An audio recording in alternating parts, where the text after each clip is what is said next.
व्यापारी की तरह व्यापार कुशलता दिखाते हैं कि किसकी किससे मैत्री करा दें, और चतुर्थ वर्ण के रूप में एक सेवक के रूप में आ जाते हैं। तो सभी वर्णों का कल्याण हनुमान जी की उपासना से ये पूर्ण रूप से संभव है। हनुमान जी वास्तव में खरा सोना है। एक बहुत सुंदर बात संत कहते हैं कि हनुमान जी को ही क्यों भेजा सीता जी के पास, तो कहते हैं इसलिए भेजा क्योंकि सीता जी का जब हरण हुआ था उससे पहले सीता जी के मन में एक इच्छा थी कि मुझे ये स्वर्ण मृग चाहिए। तो राम जी ने कहा कि वो मृग तो नकली निकला, मगर तुम्हें पालने के लिए एक सुंदर सा सोने का वानर भेज रहा हूँ, स्वर्ण सैलाब दे हम। ये खरा सोना है, जासो हृदय आगार बसही राम सर चाप धर।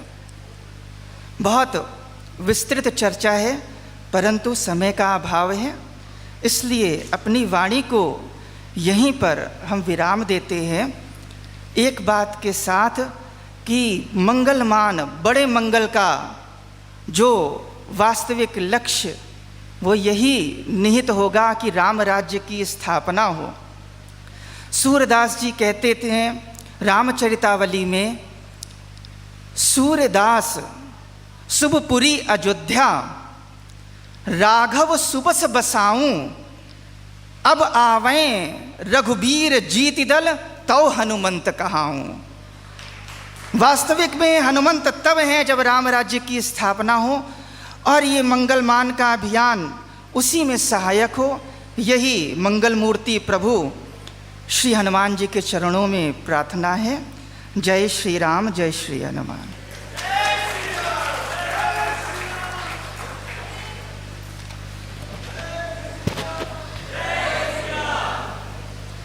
स्वामी जी प्रपन्नाचार्य जी का दिल से बहुत बहुत धन्यवाद व आभार करती हूँ।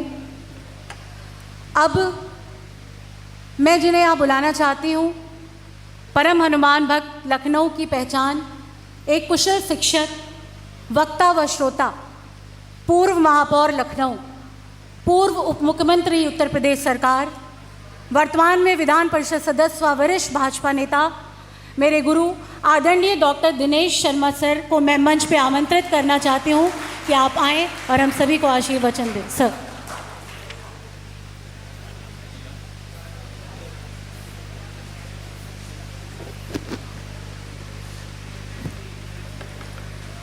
बोलिए सियावर रामचंद्र की, पवन सुत हनुमान की।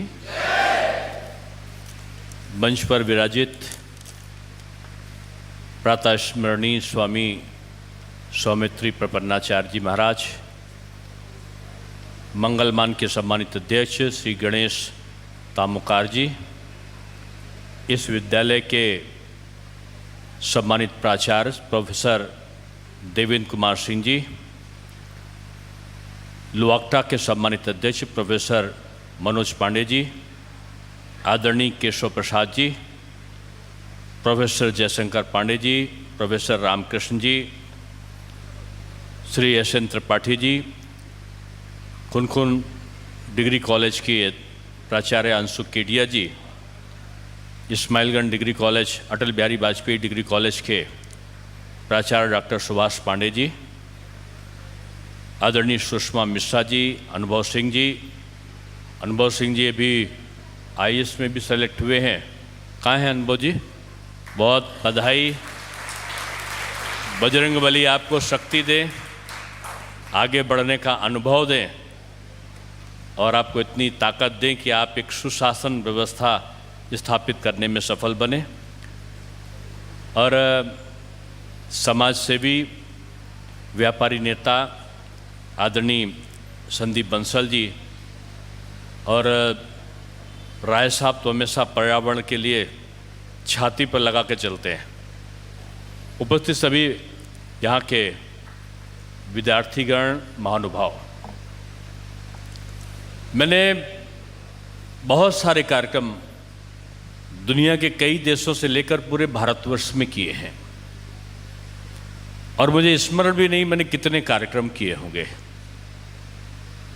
और कार्यक्रमों की प्रमाण ये है कि मेरे घर के 3 से ज़्यादा कमरे, यानी एक ट्रक से ऊपर मोमेंटो मेरे घर में सुशोभित हैं, लेकिन आज के कार्यक्रम में निश्चित मानिए पांडे जी आपने, और वो तिवारी जी को, मैं रामकुमार जी को साधुवाद दूंगा, है ना, कि ये लोग आके, मैंने मनोज पांडे जी ने, इन्होंने मुझसे कहा कि बड़े मंगल के उपलक्ष्य में आपको आना है।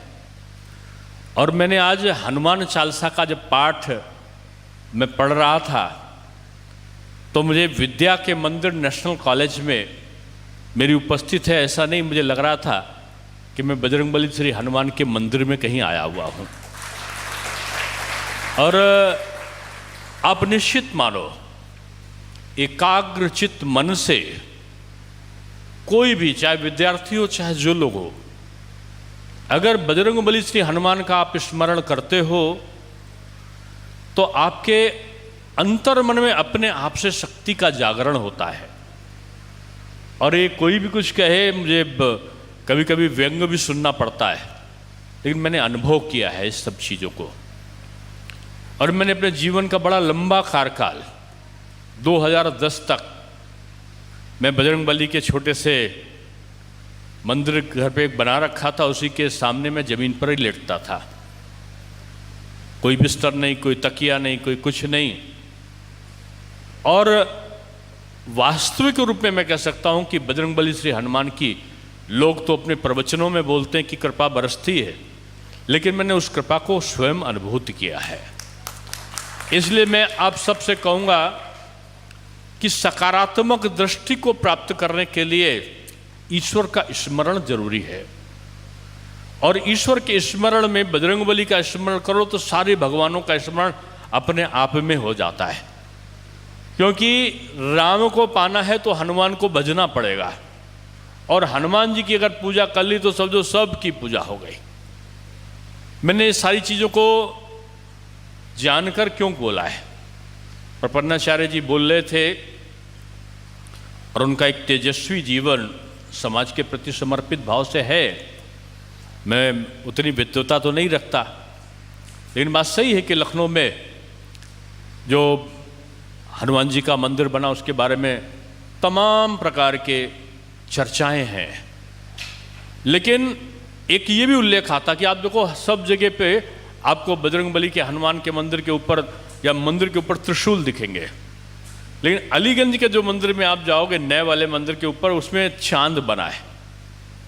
ये आलिया बेगम का जो जिक्र आता है ना, लखनऊ में एक बंदरिया बाग है। बंदरिया बाग अगर आप जाओ, पहले यहाँ पर जो नवाब आसिफुद्दौला की बेगम और तमाम और लोग थे, वो अपनी सहेलियों के साथ में, अपने सेवकाओं के साथ में टहलने जाते थे। वहाँ बंदर बहुत रहते थे, और उनके सेवकों ने कि बंदर कहीं आक्रमण न कर दे, उन्होंने एक बंदर को मार दिया। और बंदर को जब मारा तो बेगम को स्वप्न आया, उनको वो काफ़ी कष्ट में बीमार रहने लगी, उनके शौहर भी अस्वस्थ रहने लगे, तमाम उलझनों में रहने लगे। और उनको स्वप्न आया कि बानरों को गुड़धानी देनी चाहिए। और गुड़धानी देने के लिए जब उनकी आलिया बेगम और तमाम और उनकी जो सखियाँ थीं वो गईं, तो रोज़ बंदरों को गुड़धानी देने लगी। उनको पुत्र रत्न की प्राप्ति भी हुई, और उस क्षेत्र का नाम उन्होंने बंदरिया बाग रख दिया। और एक शाही फरमान जारी किया। उस शाही फरमान में उन्होंने कहा कि जो राजकोष से बंदरों को देने के लिए जो भुना हुआ गेहूं और गेहूं के साथ में गुड़ मिलाकर, उसको गुड़धानी कहते हैं, कि गुड़धानी का प्रसाद वो बंदरों को रोज दिया जाएगा, मंगल को जरूर दिया जाएगा। यानी लखनऊ की परंपराओं में तमाम प्रकार की कहानियां जुड़ती हैं। लेकिन जैसा कि प्रपन्नाचार्य जी महाराज बता रहे थे कि वो हाथी, एक कहानी ये भी आती है कि मूर्ति को लेकर जो आक्रांता थे यहाँ के, वो अयोध्या से मूर्ति को लेकर चले थे हनुमान जी की, कि उनको कहीं पर प्रवाहित कर देंगे, वहाँ से हटा देंगे वहाँ से। लेकिन जब अलीगंज मंदिर के सामने वो पहुँचता है हाथी, तो वहाँ से उठता नहीं है, और वो मूर्ति वहीं पर स्थापित होती है। और कहते हैं कि खुदाई में 2 मूर्तियाँ मिली थी, तो एक तो वहाँ पर स्थापित हो गई थी, बाद में दूसरी मूर्ति जो है वो दूसरे वाले मंगल, जो दूसरे वाले बजरंगबली का अलीगंज में मंदिर है, 2 मंदिर, एक पुराना मंदिर है और दूसरा नया हनुमान जी का मंदिर कहा जाता है, तो दोनों में अलग अलग मूर्तियां स्थापित की गई। ये कहानी हो सकता है, एक सत्यता हो सकती है, ये एक प्रसंग हो सकता है, लेकिन जीवन में अगर आप देखो तो बजरंगबली श्री हनुमान के रूप में अगर उनको एक मनुष्य को मान लो, आप भगवान ना मानो, तो उनसे बड़ा प्रबंध करता कोई दिखाई नहीं पड़ता। राम जी अकेले हैं, वो मैनेजमेंट क्या करते हैं, वो सुग्रीव से दोस्ती करा देते हैं। मैनेजमेंट क्या करते हैं, सुग्रीव के शत्रु को भगवान से उसको सदगति दिलवा देते हैं, बलि का वध करा देते हैं।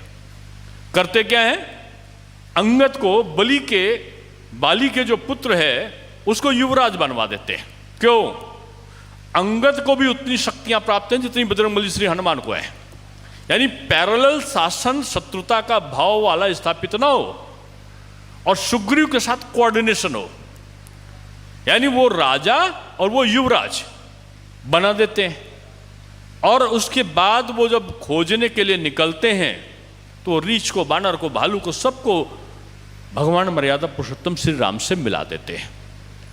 कहते यह है कि बजरंगबली श्री हनुमान बुद्धिमान थे। लोग बोलते हैं रावण विद्वान था, लेकिन बजरंगबली श्री हनुमान को कहते हैं विद्यावान। विद्यावान गुणियत चातुर, राम काज करबे को आतुर। ये विद्यावान और विद्वान में क्या अंतर हुआ? विद्वान तो कोई भी शास्त्र को पढ़ ले, कोई भी ज्ञान का अर्जन कर ले और अपने में समाहित कर ले, वो विद्वान है।